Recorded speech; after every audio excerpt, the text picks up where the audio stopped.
In this video, I'll be sharing with you how you can enable SQL Server authentication on your SQL Server. So we have went ahead and installed SQL Server and only selected Windows authentication in the beginning. How to change this is really simple. What you need to go is right click on your server instance, select properties, and you're going to select security.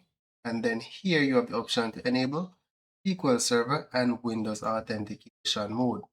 Once you enable this option and select OK, start your server instance, then you'll be able to log in with your SQL Server login.